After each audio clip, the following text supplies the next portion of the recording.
Oke, yes. Oke. Good morning. Assalamualaikum warahmatullahi wabarakatuh. Anda bersama kanal Kong melihat hidup dari sudut yang berbeda. Ya. Kalau Refli kan cadas ya, berbeda. Kita ya gini lah ngikutin yang beken-beken Deddy Corbuzier macam-macam itu biar ikutan dapat. Apa kabar Fir? Ki? Baik, alhamdulillah Kung, senang bisa ngobrol lagi kita pagi hari ini. Iya, senang sekali kita Jakarta Selatan dan Kreongan terhubung lewat langit.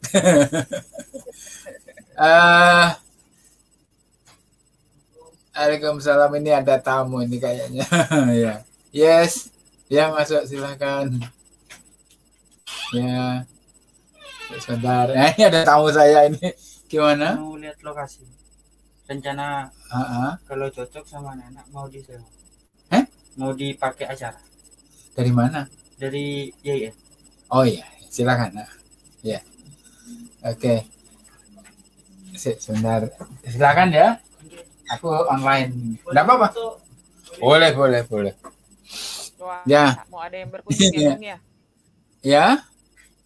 Ada tamu dari mahasiswa IAIN mau lihat-lihat. Nanti mau ada kegiatan. Kalau cocok mau dipakai, dipinjem ya. Oke, silakan. Biar ya. Ya, kemarin dipakai juga mahasiswa dari UNED itu bikin monolog.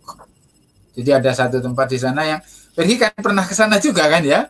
Ke Kamu Baca pernah ya?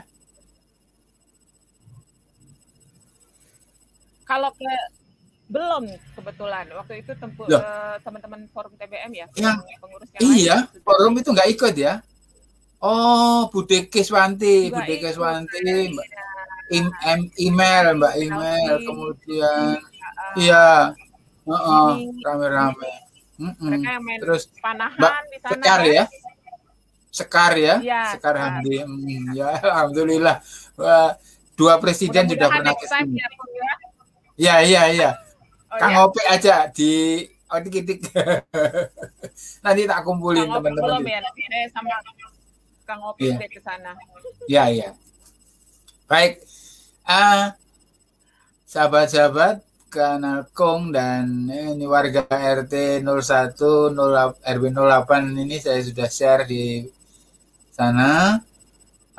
Mungkin ada ibu-ibu yang sempat mendengarkan ya di sela-sela kegiatan sambil menyanyi sayuran.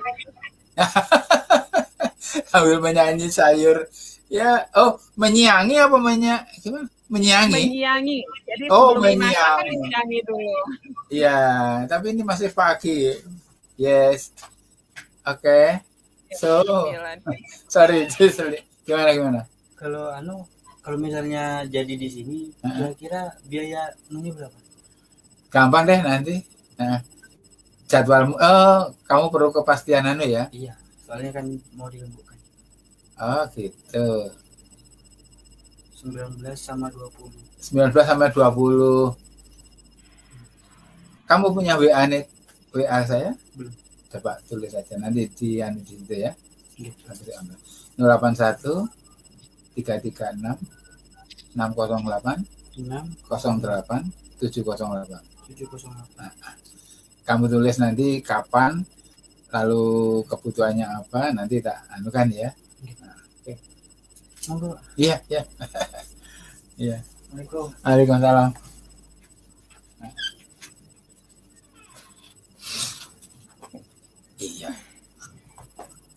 Iya itu kalau sudah nanya fee jadi susah lagi.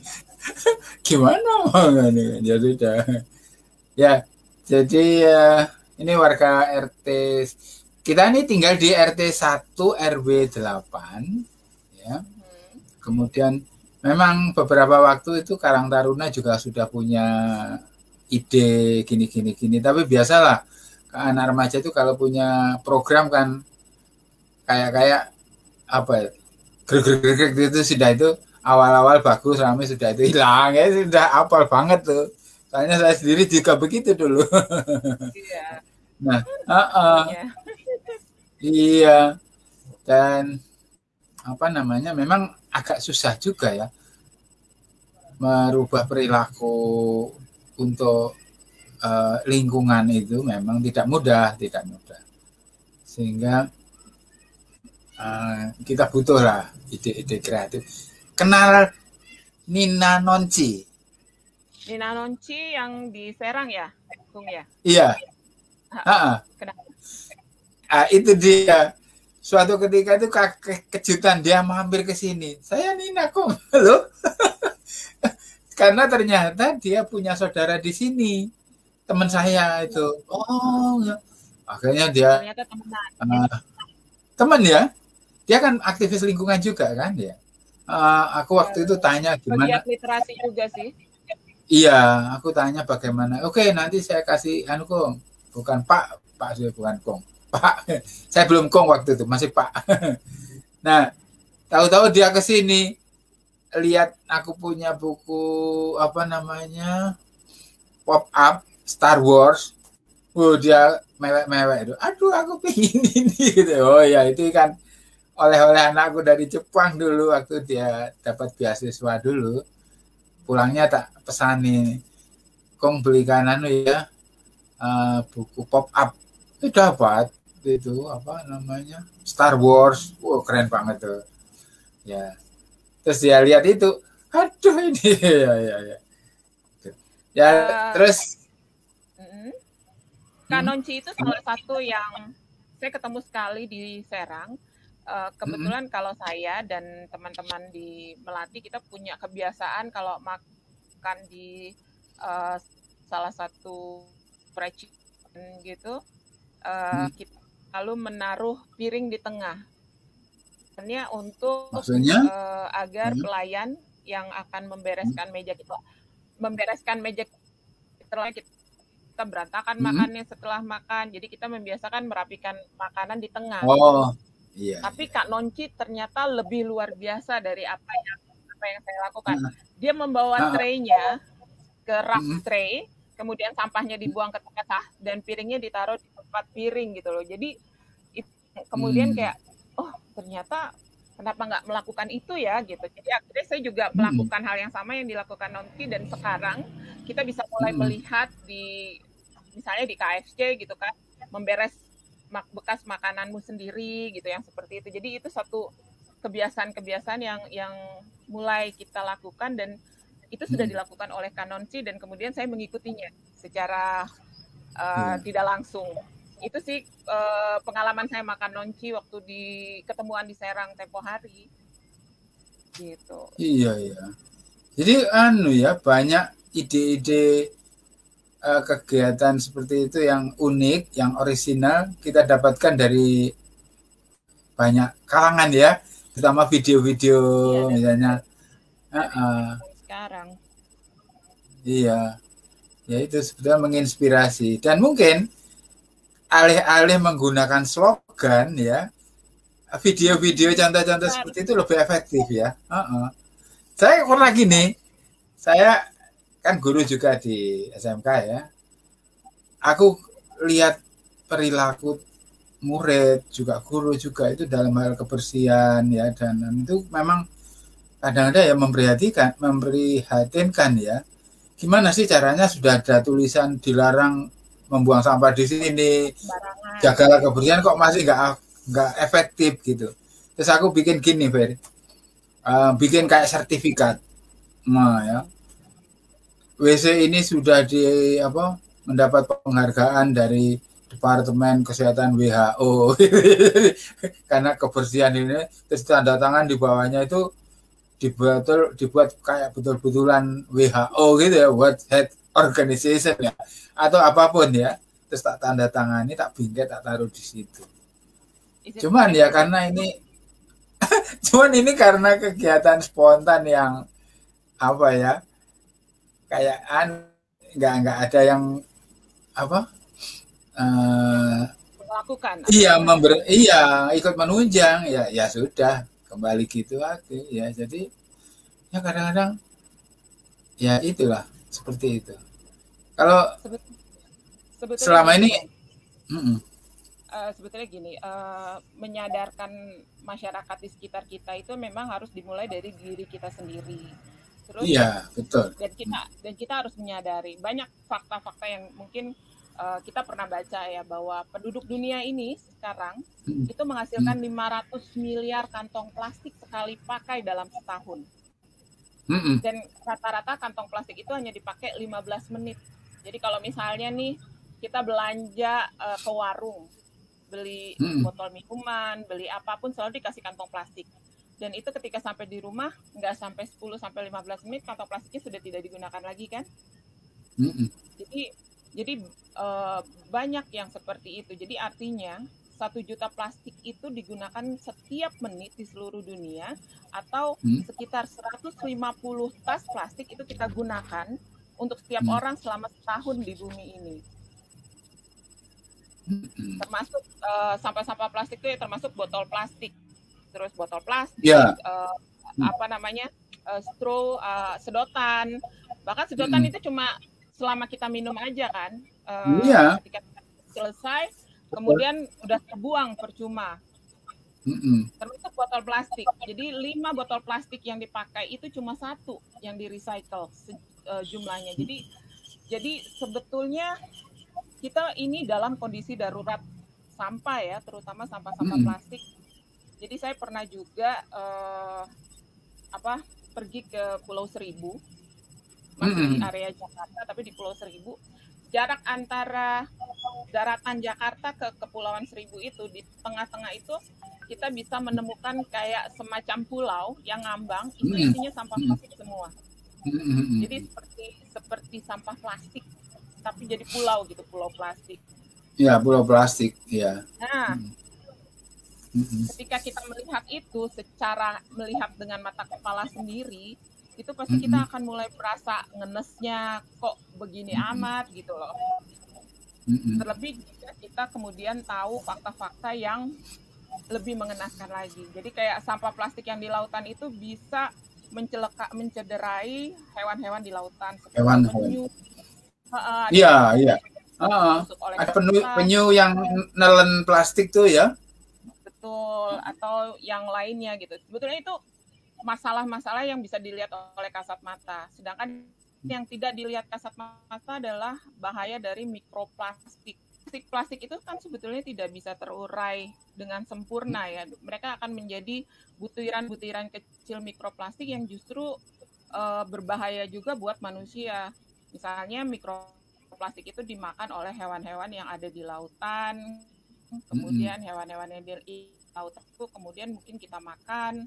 Di dalam ikan itu ada mikroplastik, kemudian berpindah juga ke diri kita gitu. Jadi itu kenapa sebetulnya kesadaran itu harus dari diri kita sendiri. Itu kita harus melakukan apa ini untuk bumi kita gitu, untuk kelangsungan hidup, nggak cuma buat kita tapi buat anak cucu, saudara-saudara kita yang lainnya kan. Iya, jadi ya kalau memang benar sih, kalau semuanya dimulai dari diri sendiri, tetapi barangkali kalau hanya bertumpu pada pola seperti itu, tentu akan butuh waktu yang lama dan tidak efektif ya. Jadi memang harus secara simultan, jadi ada regulasi, ada sosialisasi, ada gerakan ini ya. Nah, ada culture ya. Jadi saya pernah ini sih dengar ya, kalau turis Jepang itu datang tour kemana gitu, di dadanya ini ada kantong kecil gitu. Kalau dia makan permen apa itu kan ditaruh di sini kertasnya, gitu. Ditaruh di situ, nanti baru ini dikumpulin dibuang sana lah. Sementara yang saya lihat sehari-hari di lingkungan kita ya, ternyata strata sosial itu juga tidak menunjukkan kepekaan pada hal-hal seperti itu. Contohnya misalnya gini, orang yang masuk ke M itu otomatis status sosialnya kan ya lumayan ya, artinya bukan orang yang tidak terdidik toh. Tapi kenapa ya kalau mereka membuang struk yang mereka ambil dari dari mesin ATM yang keluar itu sisa saldo, kok nggak, padahal di situ sudah ada tempat sampah, kok nggak ditaruh di situ gitu loh. Ya bahkan ketika dia melihat boro-boro yang dilihat, yang dia pegang aja nggak dibuang di situ, dia buka pintu lalu dibuang keluar. Jadi ini gimana nih ya? Dan lucunya lagi kalau warga 62 ini pergi ke luar negeri, Singapura lah contohnya ya, mereka bisa sebetulnya tidak buang sampah sembarangan ya, tapi entah kenapa di negara sendiri mereka bisa dengan enaknya ya membuang sampahnya. Di rumahnya sendiri enggak, di rumah orang lain bisa gitu kan. Jadi perlu dipertanyakan itu ke ke kesadaran berbangsa dan bernegaranya itu. TWK-nya diperhati. Betul. Itu kenapa sebetulnya kita bisa memulai dari diri kita itu dengan apa yang kita lakukan, Bung. Misalnya nih, di Taman Baca yang kami kelola di Melati Taman Baca itu sejak awal kami mengadakan kegiatan, kami mulai menerapkan prinsip-prinsip untuk penggunaan reuse. Jadi kayak misalnya kami ada kegiatan yang namanya menggambar. Kita tidak pernah menggunakan kertas baru, artinya kertas yang bolak-balik itu masih putih, tapi kita menggunakan kertas bekas yang sebelah aja yang ada tulisannya, sebelah lagi kosong gitu kan. Ketika di awal banyak terjadi penolakan dari anak-anak, bahkan ngapain pakai kertas ini, kenapa nggak pakai kertas yang baru gitu. Jadi kita bicara soal pohon, bicara soal penghematan, bicara soal yang lainnya gitu. Akhirnya mereka mulai terbiasa kalau mereka menggambar atau belajar dengan menggunakan kertas, mereka akan pergi ke kotak yang berisi kertas bekas yang bisa digunakan, dan yang satunya kalau misalnya kertasnya sudah selesai dipakai dan bolak-balik penuh, ditaruh di kertas sebelahnya. Nah, yang kertas sudah penuh ini kan kemudian bisa dijual kembali untuk didaur ulang ke manusia-manusia gerobak itu gitu.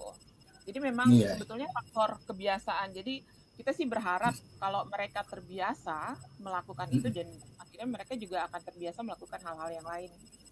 Gitu. Ya, dan ini sekolah juga harus melakukan semacam pemikiran kembali tentang hal-hal yang seperti ini dengan satu misal begini, tugas-tugas yang diberikan pada siswa kemudian harus dikembalikan dalam bentuk setoran ya, harus di print kemudian disetorkan, itu tidak harus menggunakan kertas yang baru. Jadi tempo hari sudah saya coba saya sosialisasikan. Jadi sikap saya pertanyakan pada teman-teman di medsos itu, bagaimana kalau Anda sebagai guru tiba-tiba murid Anda menyertakan tugas yang ditulis di kertas bekas. Nah, itu responnya macam-macam. Jadi ada yang, wah, anak harus diajari sopan santun, kemudian harus diajari ini. Tapi ada guru yang bagus itu, kalau itu saya nilai bagus anak itu karena dia efisien, ekonomis ya, dia biasa mengenal lingkungan seperti itu. Nah, makanya paradigma mindset yang lama itu memang harus dibongkar dulu, kemudian dijadikan solusi yang inovatif gitu kan ya. Karena banyak toh di sekolah itu tumpukan-tumpukan. Iya, paper-paper yang nggak berguna itu kan belakangnya bersih-bersih itu kertas habisnya, lalu dijilid mahal, sudah itu ditumpuk. Yang susah petugas perpustakaan harus mindahin. Iya. Iya, betul.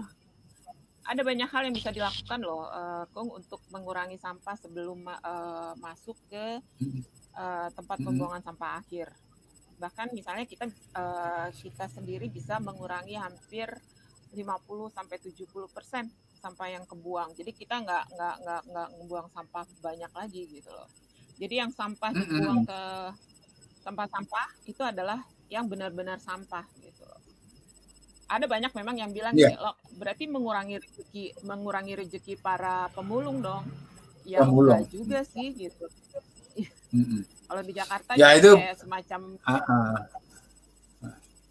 tapi itu bisa dilakukan misalnya nih kalau di saya pribadi misalnya kita beli minuman botol, dimanapun kita beli minuman botol, ketika hari ini kita misalnya pergi gitu, kita beli minuman botol, saya nggak pernah buang botol itu ke tempat sampah manapun, karena pasti akan saya bawa pulang.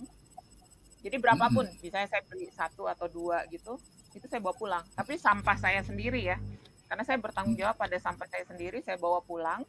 Kemudian di rumah memang sudah ada bagnya khusus untuk sampah-sampah plastik, botol plastik yang saya gunakan.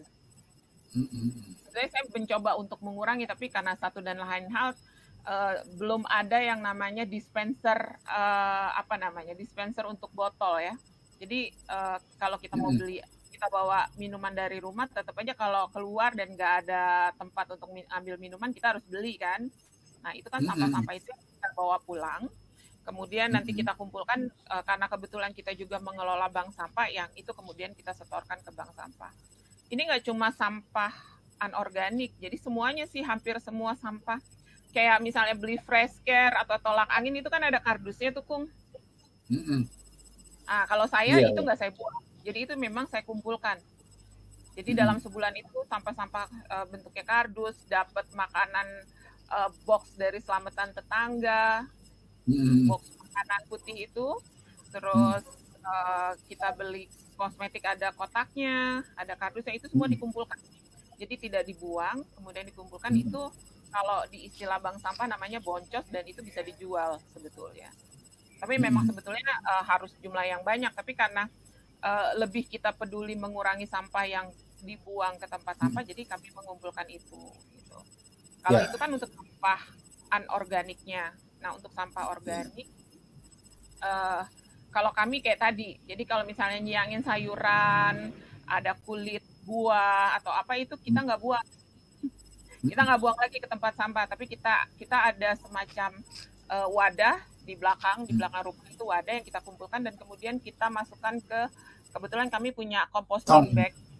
Jadi kita membuat kompos dari sampah-sampah itu. Jadi dan itu nggak cuma dari sampah yang saya hasilkan, tapi saya sudah mengajak beberapa warga untuk kalau mereka habis nyiangin sayuran, boleh sampahnya dibuang di situ. Cuma sampah sayuran aja. Iya. Dan ini sebetulnya mulai dilakukan juga oleh tetangga-tetangga di sini. Jadi kami kebetulan pengelola bank sampah, dan warga kemudian diajak untuk belajar memilah sampah mereka dari rumah, dan setiap sebulan sekali kami berkumpul dan mereka menyetor sampahnya di bank sampah itu dan dikelola. Gitu. Lumayan, dalam 1 tahun ini kemarin sudah ada nasabah-nasabah yang menerima hasilnya, jadi kayak mereka bisa berlebaran dengan uang-uang yang didapat dari sampah itu ya. Luar biasa. Ada kira-kira berapa warga nasabah sampah itu kira-kira? Sebetulnya yang tercatat itu ada sekitar 30-an. Karena kami baru setahun ya, Kung ya. Jadi ini masih berjalan dan masih mengajak lebih banyak lagi, tapi setiap kegiatannya itu bisa dia sendiri 10 sampai 15 nasabah lah. Gitu. Iya. Ya kalau dari situ pembiasaan kita buat warga untuk lebih sadar bahwa kita harus memilah sampah dan fungsinya itu lebih bisa ditanamkan gitu, sampah. Iya.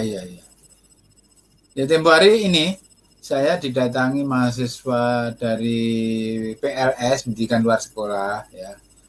Kong kita mau PPL di sini 1 minggu gitu. Apa yang bisa kita lakukan? Gimana kalau bikin kompos? Oh, ternyata tertarik mereka. Nah, ya sudah, kalian siapkan alat-alat, saya siapkan tempat dan sampahnya. Ini kan tiap hari daun-daun yang jatuh di sini ini banyak sekali ini. Ya? Saya kira-kira 1 hari itu bisa 2 kali nyapu ini.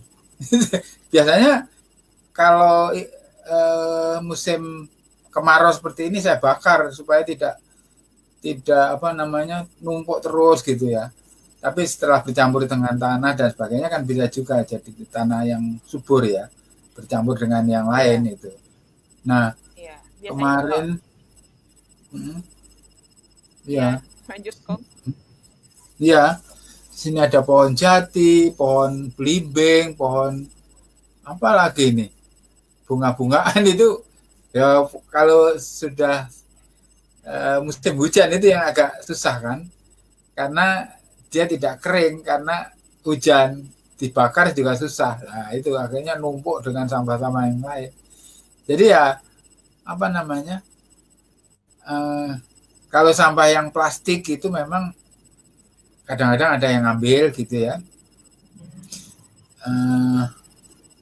Ya tapi memang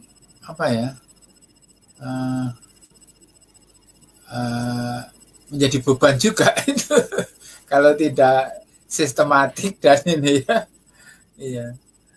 Iya, sebetulnya sampah organik itu mau basah mau kering bisa dimasukkan dalam satu wadah, Kung. Ada komposter yang mudah dibuat juga dari tong atau composting bag sih bisa dibeli secara online ya di marketplace. Itu banyak warnanya hijau besar, itu sampah daunan mau basah, tapi yang penting dia bukan sampah yang sudah diproses sayuran yang sudah diproses, karena beda lagi pemrosesan pembuatan kompos. Oh iya. Ada garamnya macam-macam ya. Kalau misalnya dia sampahnya hasil masakan nih, sayuran-sayuran dan sebagainya, itu akan lebih efektif kalau kita menggunakan maggot. Itu jadi kayak semacam larva yang besar. Nah itu dia pemakan lainnya gitu loh. Jadi memang ada beberapa namanya apa? Menggunakan apa? Maggot, dengan maggot larva gitu, semacam kayak lalat hitam besar sih. Jadi ketika dia jadi larva, dia makan segala macam sampah, dan sampah itu kemudian terurai menjadi kompos, dan maggotnya itu, larvanya itu bisa dijual, Kung. Jadi bisa di oven, kemudian dijual. Untuk awalnya itu dari mana kita dapat benda itu, binatang itu? Sebetulnya ada banyak yang jual ya. Ini sebetulnya ada pelatihan khususnya. Kami memang masih baru diajukan untuk mendapatkan pelatihan ini. Tapi kalau ngelihat secara prosesnya lewat YouTube dan sebagai macamnya gitu ya, dia cukup efektif. Gitu. Yang kami lakukan baru seputar sampah kering, brown waste yang dicampur dengan sampah daunan hijau, kemudian bisa dikasih molasses atau air cucian beras atau larutan dari IM4, itu kemudian nanti diaduk jadi sampah kompos.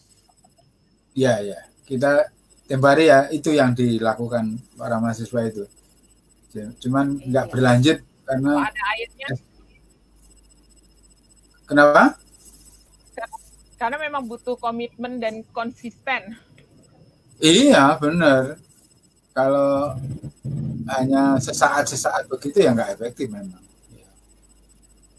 Terus gini, Win, kalau yang agak kalau kita belanja itu ya, walaupun sudah ada kebijakan ditanya dulu pakai plastik atau enggak kan gitu kan ya.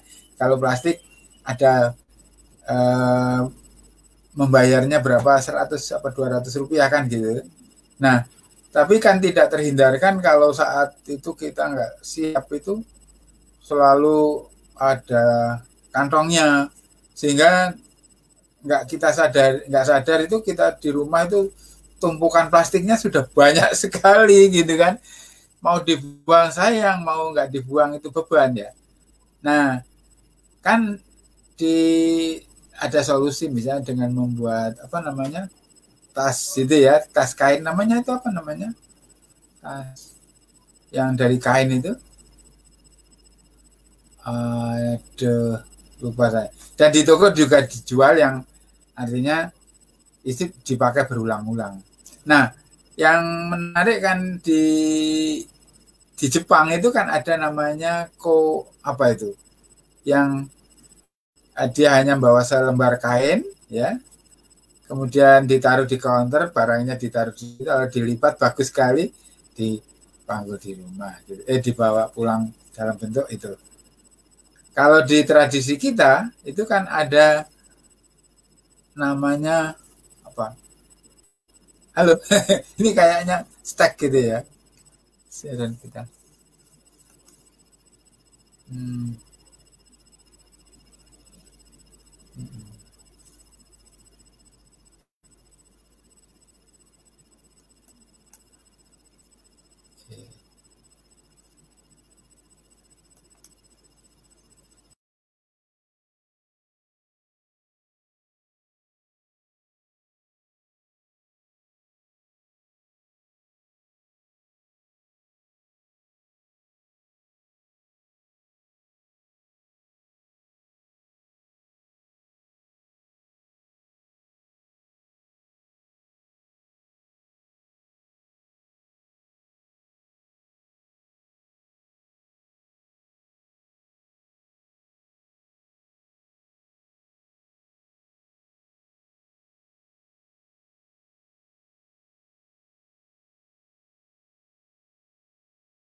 Halo. Putus. Ya gantian. Sekarang Wirgi cerita. Sampai mana tadi? Ya? Sampai mana tadi? Sampai di ini apa ya? Budaya seni ya. Jadi saya ingat waktu saya kecil itu kalau orang bepergian itu tidak bawa tas macam-macam. Punya tas dia pakai taplak yang lebar gitu ya, terus barangnya ditaruh di situ, diikat, dibawa, namanya bangkelan itu. Bangkelan. Di Jepang yang sudah modern begitu itu hal yang seperti itu masih dilakukan, tetapi desain dari kain itu bagus sekali. Jadi kalau dia ke supermarket beli apa kosmetik macam-macam, taruh di situ, ikatannya teratur, kemudian itu modis banget gitu loh, desainnya sudah dirancang lah. Tapi kayak ini juga bisa menjadi ya. Iya, soal tas. Namanya namanya lupa kok apa ya, Kurobushi, ya Kurobushi, ya pokoknya seperti itu ya. Furoshiki kalau salah.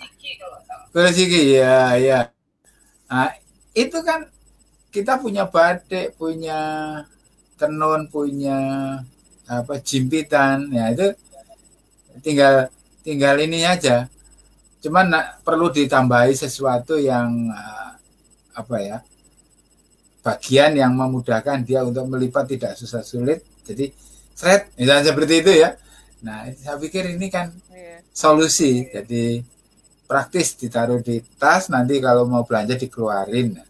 Tapi mungkin itu sudah ada juga sih yang mempraktekkan seperti itu. Sudah banyak yang sebenarnya bikin tas tote bag yang bisa dilipat gitu kan. Jadi bisa dibawa kemana-mana dan harganya juga sebetulnya nggak mahal-mahal amat sih. Gitu. Bahkan kita bisa bikin mulai dari bekas-bekas spanduk Jadi kalau misalnya kan suka ada tuh spanduk-spanduk acara yang begitu acara selesai sebetulnya dia nggak diapain, itu sebetulnya bisa dibikin tas juga gitu kan. Kalau saya ke Jogja nih Bung, salah satu kebiasaan saya adalah nih kalau ke Beringharjo ya, misalnya kita lagi jalan-jalan ke Beringharjo, ke pasar lamanya di belakang, itu beli tas dari karung. Jadi di sana jual tas karung tuh sekitar 3-4 ribuan. Jadi itu biasanya saya suka pakai tas itu aja kalau lagi jalan-jalan di Jogja, dan kalau untuk belanja-belanja tinggal masukin gitu. Dan ternyata saya pernah lihat bule-bule juga pakai tas kayak gituan gitu, masuk-masuk kafe, masuk-masuk mall gitu kan. Karena emang sebetulnya unik gitu. Iya. Dari segi mahal gitu, jadi itu bisa dijadikan pembiasaan. Jadi mungkin ya yang perlu dilakukan salah satu untuk menjadikan ini sebuah gerakan itu memang publikasi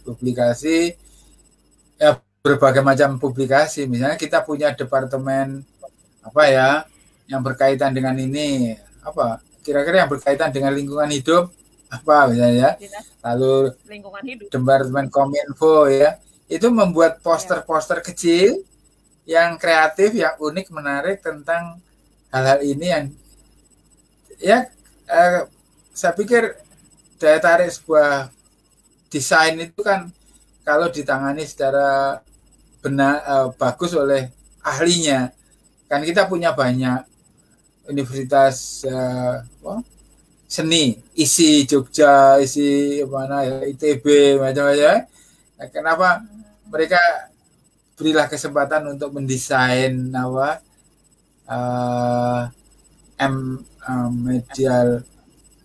media seperti itu, kemudian beri dana untuk membuat, mencetak dan sebagainya, lalu kita sebarkan di segala tempat, kelas-kelas di sekolah kita itu ya, mulai dari TK sampai ke perguruan tinggi, beri poster itu,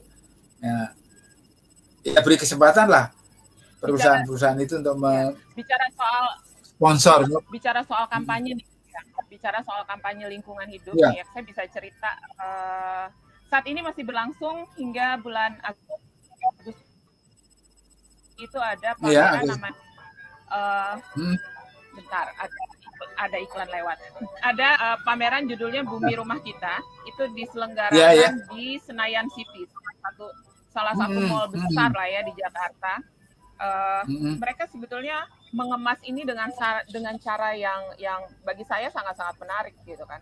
Jadi ketika kita masuk ke ruang pameran, ketika kita masuk ke ruang, jadi dia kayaknya menyewa satu lokasi yang biasanya buat store di mall. Jadi ketika kita masuk itu ada kotak recycle. Jadi kalau kita bawa baju bekas, ada baju atau limbah tekstil, itu baju yang masih bisa dipakai misalnya, atau baju yang memang sama sekali udah nggak bisa digunakan, itu kita bisa buang ke situ.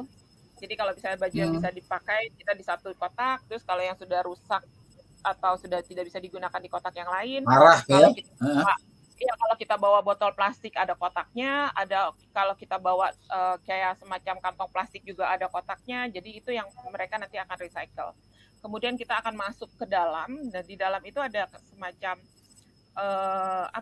kemarin tuh kayak ada seni instalasi di mana semua baju-baju itu dijahit jadi satu, kemudian dibikin semacam seni instalasi yang kita bisa berfoto di situ gitu. Dan kemudian ada juga jajaran produk-produk recycle, jadi ada yang dari plastik kemudian dijadikan eco-brick, terus ada yang kemudian sampah tekstilnya dijadikan bangku, jadi kayak semacam tempat duduk sofa gitu. Terus ada apa lagi ya, semacam karpet yang dijalin dari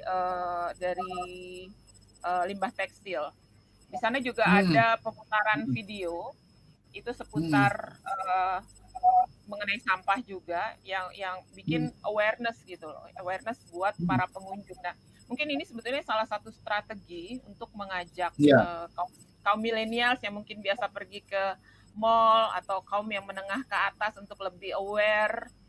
Tapi di sana juga mereka ada store-nya ternyata di dalamnya. Sebetulnya ada semacam butik yang memang peduli untuk ini, dan dia menjual beberapa produk unik gitu, produk-produk unik yang mungkin dari sampah tekstil yang mereka hasilkan, ada yang dijadikan boneka, ada yang dijadikan pouch, ada yang dijadikan masker dan sebagainya. Dan itu menarik banget untuk menarik dan menampar sih kalau buat saya.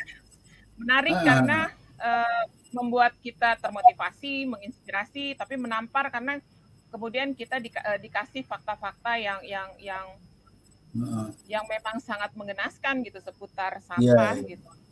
Jadi yang mungkin keluar, bagian dari kita juga ya, yang mungkin kita terlibat dalam betul, yang kita juga melakukannya, kita memakai sampah sekali pakai, kemudian buang gitu kan.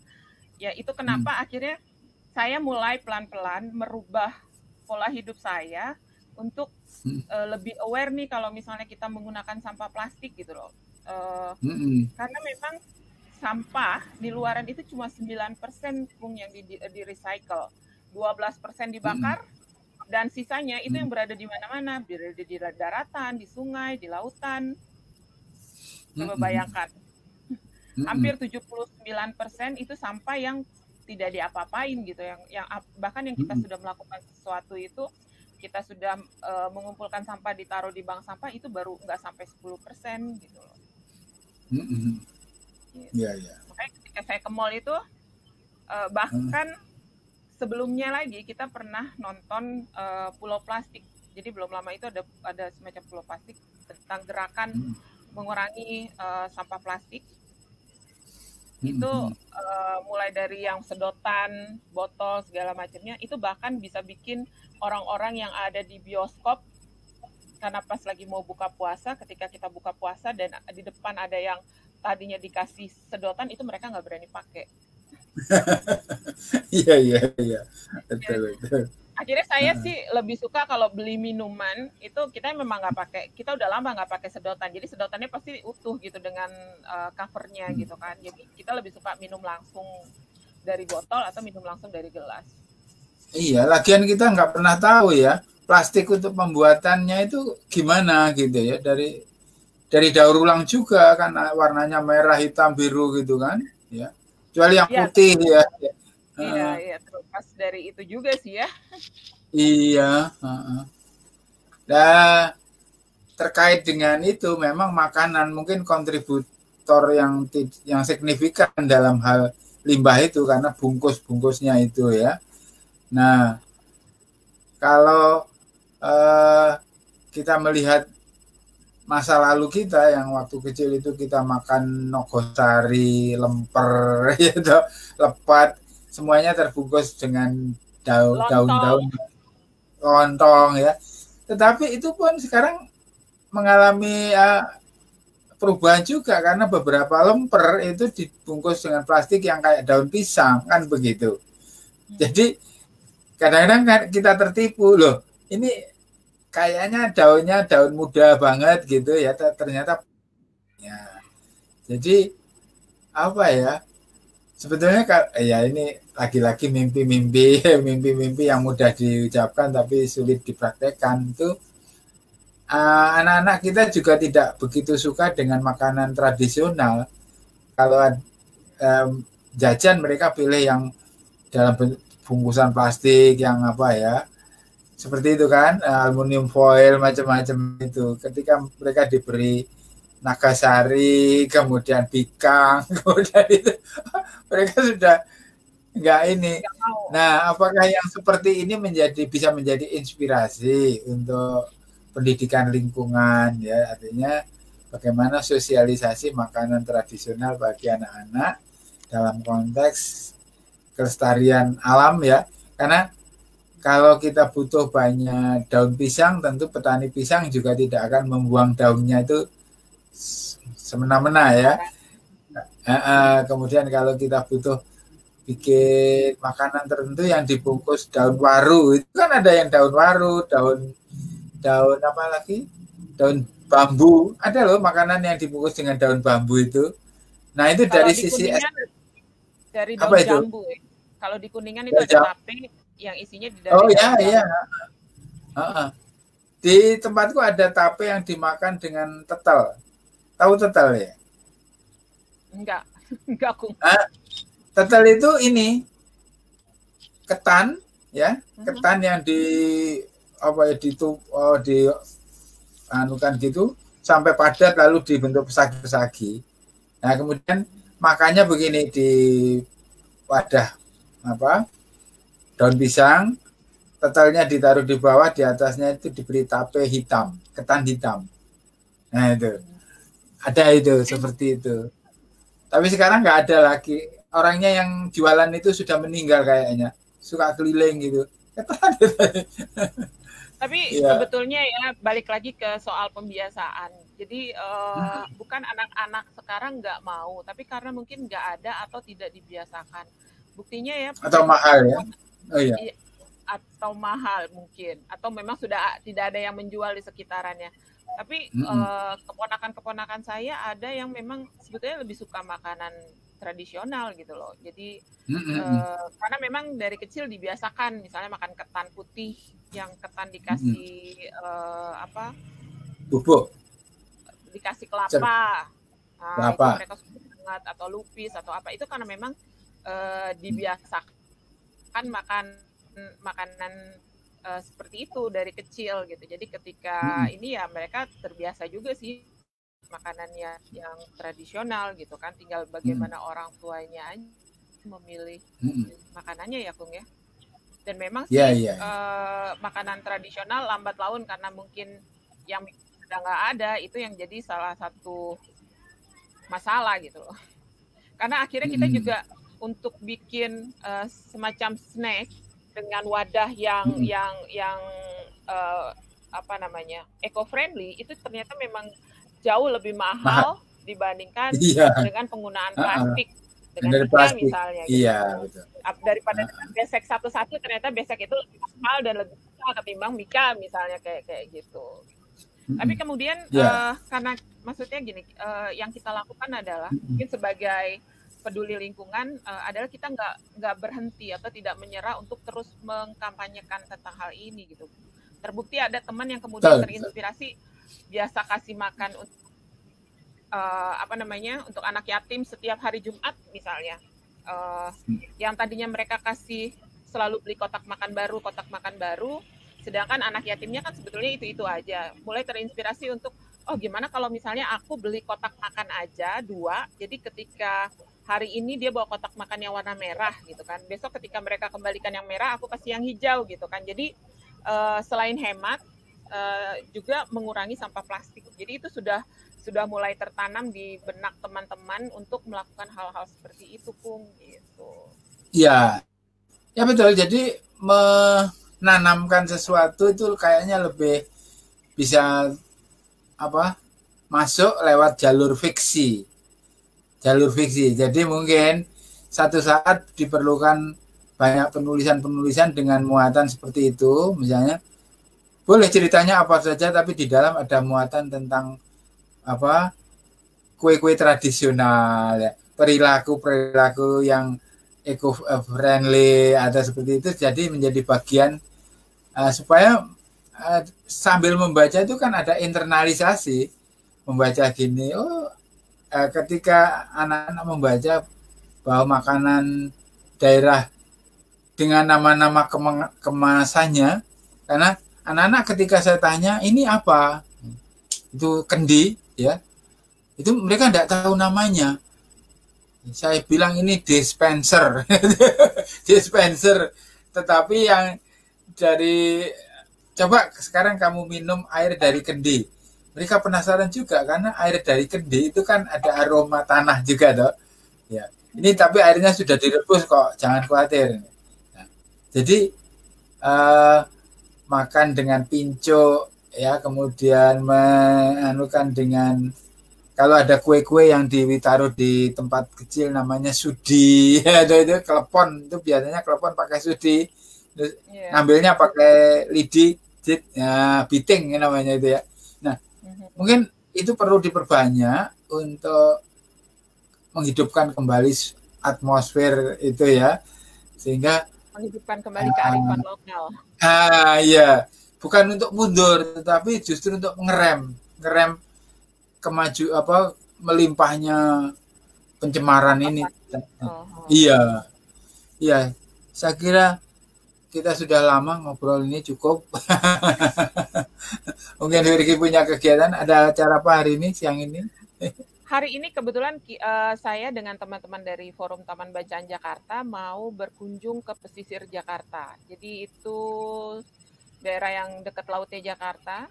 Jadi di sana kita mau bersedekah mainan untuk anak-anak di sana dan melihat akan ada namanya Taman Baca Apung. Jadi taman baca tapi di atas perahu seperti itu, Lakung. Jadi kita akan coba lihat apa yang bisa kita lakukan di sana dan apa yang kita bisa bantu seperti itu. Enak ya di Jakarta ya. Aku pengen lagi ke sana kapan ya? Oh, rindu. Dulu aku pernah di Cikini. Ya. Jadi kalau pagi jalan-jalan ke sepanjang itu sampai di Taman Ismail Marzuki juga itu. Tahun berapa itu? Tahun 50-an. Banyak tempat bersejarah ya, ada rumah Basuki Abdullah, Raden Saleh gitu kan. Betul. Raden Saleh. Raden Saleh ya. Oke, Fir. Terima kasih ya untuk ngobrol-ngobrolnya. Sama-sama. Salam untuk teman-teman di sana, Bang Mas Nanda juga. Tempo hari Mas Nanda tak ajak ngobrol malam-malam. Ketemu Mas Nanda nanti? Enggak? Kayaknya enggak. Oh iya. Oke. Sampai di sini para assalamualaikum.